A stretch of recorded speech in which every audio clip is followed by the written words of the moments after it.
idea and the concept of generational curses did not come from the New Testament.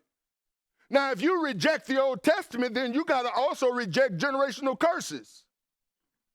The fact is, they get the concept by violating the commandments of Jehovah, as stated in Exodus 20. Here's where the concept comes from.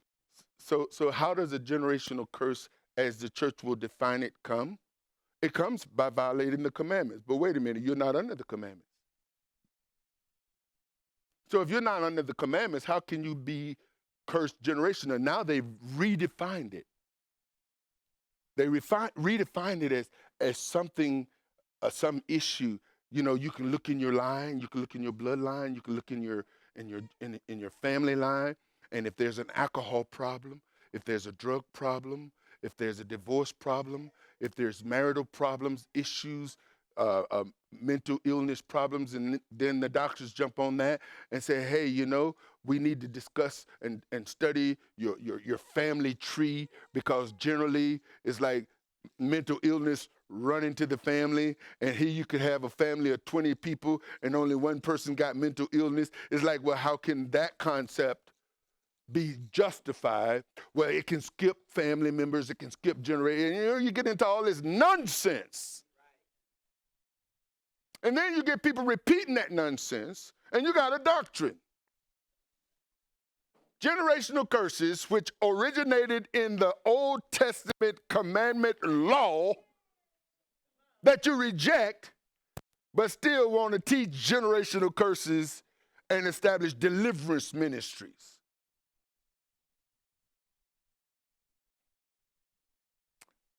I can tell you now, I know there's some folks that are gnashing their teeth at me right now. Oh, brother, you don't believe in generational curses? Well, let's look at the concept. Because the fact of the matter is that a curse without cause does not come.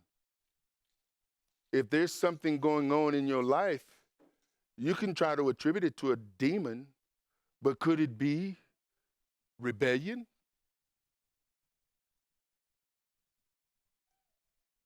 Could the reason why you're having these issues be because of your own rebellion? Because of your own actions?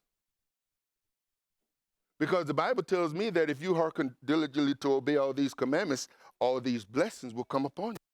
The curses only come from disobedience. The origin of curses in the Bible is in the Torah.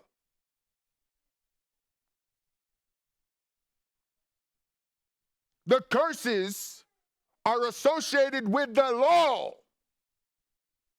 And the only way a curse can come on you is you violate the law and not diligently hearken, because if you diligently hearken, then you can expect what?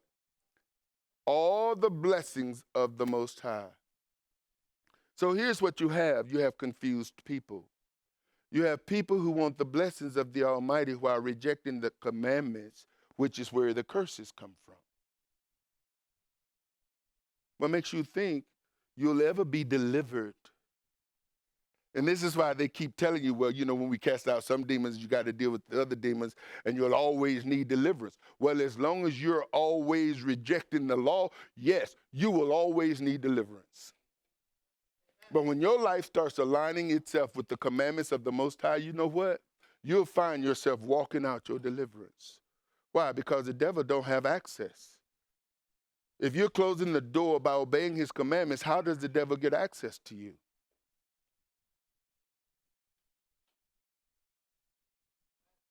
Because you're not giving any. How do you give place to the devil?